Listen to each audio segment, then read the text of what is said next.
चाहता हूँ, मेरे मन में वास्तव में ठेस है।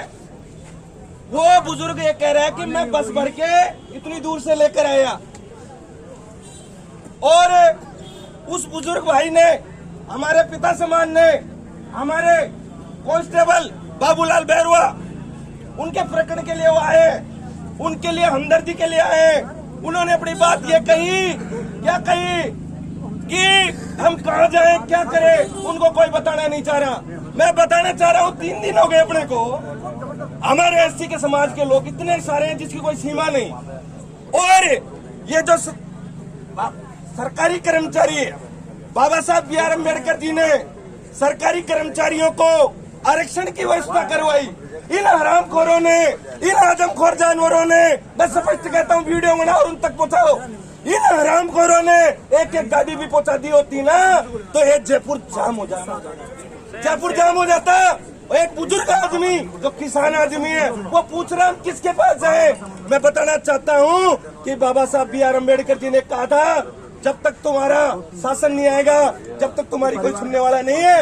आज तक हमारे लोगों का कोई भी सत्ता में न प्रधानमंत्री रहा है, न मुख्यमंत्री रहा है, और आज एक डिप्टी सीएम बना दिया नुमाइंदा, जो एकमात्र गुलाम बन के हमारे समाज का यूज कर रहा है कि हम तुम्हारे को वोट दिलाएंगे। लेकिन वो आज हमारे को जरूरत पड़ी, वो हमारे बीच में नहीं आया, और हमें भी उसकी जरूरत नहीं है। लेकिन मेरे बाबा साहब बी आर अम्बेडकर जी ने, हमारे बाबा साहब अम्बेडकर जी ने क्या कहा था कि आर्टिकल 19 भी, जिसके अंदर ये कहा था कि अगर आर्टिकल 21 का हनन होता है, जिस प्रकार आज से पूर्व के अंदर 4-5 साल पहले के अंदर सुशांत सिंह राजपूत जो खत्म हुआ था, जिसने कोई नोटिस जारी नहीं किया था, कोई कुछ नहीं लिखा था, और उसके मरने पर पूरा भारत जाम कर दिया था। लेकिन हमारे लोग, हमारे बाबूलाल बैरवा जी है, वो स्पष्ट रूप से उन लोगों के नाम लिख के गया है जो उन लोगों के समाज का है, जो सीएम है, जो प्रधानमंत्री है। भाई साहब सुन लो, भाई साहब सुन लो, धर्मेंद्र जी सुन लो, नहीं सुनने तो कोई बात नहीं,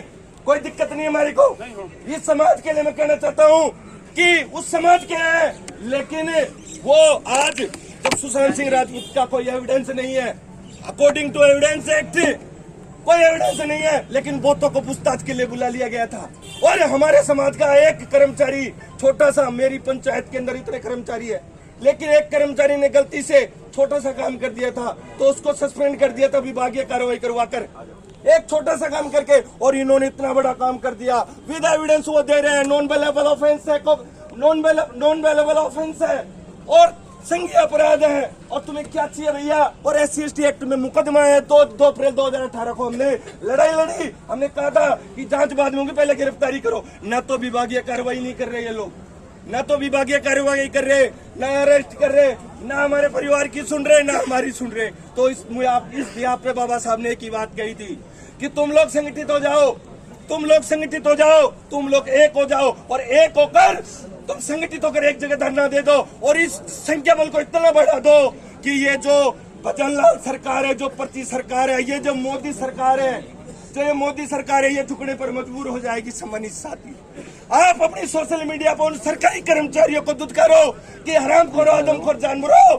मैं कहूंगा, उनको गाली दूंगा, मेरे समाज के लोग हैं जो मलाई खाते हैं, लेकिन एक गाड़ी की व्यवस्था नहीं करवाते। हरामजादे इतने हैं, बीवी में मस्त है, लेकिन यहाँ उन्हीं का भाई, उन्हीं का सरकारी कर्मचारी, या हमारी बहन बेटी कह रही है कि हम आत्महत्या करके मर जाएंगे, हमारे पापा को न्याय नहीं मिला। उसका बेटा बोल रहा है, लेकिन उनका जमीर नहीं जाग रहा। सम्मानित साथियों, इसलिए सोशल मीडिया पे ज्यादा से ज्यादा इन लोगों को टॉर्चर करो, अगर नहीं करते इनका बहिष्कार करो, इनको पता चल जाएगा। और इस सरकार को मैं बता देना चाहता हूँ, ये SP DSP है, DG साहब है, अपने आप में कोई बहम में रह रहा हो। अभी मेरे को सुनने में आया है, हमारे लोगों के ऊपर ये लोग 107 का CRPC 107 का नोटिस भेज रहे हैं, तुम्हारे ऊपर 41 का जमानती अपराध है, गैर जमानती अपराध है, भेज रहे क्यों?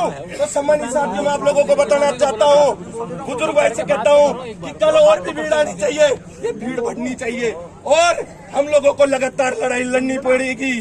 जब तक हम जीतेंगे नहीं, जब तक उठेंगे नहीं। मैं कहना चाहता हूँ, मैं 2 दिन से आया हूँ, लेकिन मैंने कोई भाषणबाजी नहीं करी, ना मैं करूंगा भी नहीं, लेकिन मैंने उस बुजुर्ग को सुना तो मेरे सीने में आग लगी। मैं उसको बताना चाहता हूँ, सम्मानित साथियों, ये बुजुर्ग हमारे लिए नहीं कह रहा, इनको पता नहीं है, लेकिन हमारा अधिकार है कि हम बताएं।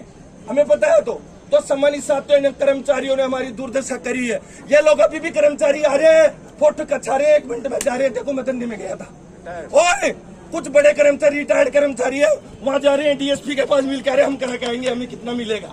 मैं क्लियर कह रहा हूँ, अरे ये हो ना तुम्हारे नंबर है। और सुनो, और मैं बता देता हूँ, हमारे भाई को उकसाया है, इन्होंने उकसाया है, पूरे 1 साल टॉर्चर किया है। और मैं कहता रहा हूँ, मैं स्पष्ट कह रहा हूँ इन चारों को, ये जिन्होंने हमें इनको उकसाया है, तुम अब आओ मेरे से अकेले से भिड़ लो, मैं तुम अगर फफेड़ ना दूं ना, मैं बाबा साहब की औलाद नहीं। अरे तुम क्या है बेचारे करीब। सम्मानित साथियों, एक हो हम सम्राट अशोक के वंशज हैं, हम सम्राट अशोक के वंशज हैं। 30% भारत को जीतने वाले लोग हैं, मूल निवासी इस देश के मालिक हैं। ये कौन है? भारी लोग हैं, क्या हमसे बराबरी करेंगे? इसलिए सम्मानित साथियों, एक हो जाओ, एकता से लड़ो, नेतागिरी के लिए नहीं, अपना खून न्यौछावर करने के लिए, बलिदान देने के लिए, इस भाई को न्याय दिलाने के लिए लड़ाई लड़ने का काम करो। सम्मानित साथियों, इतना ही कहकर मैं अपने शब्दों को विराम देना चाहूंगा। जय भीम, नमो बुद्धाय।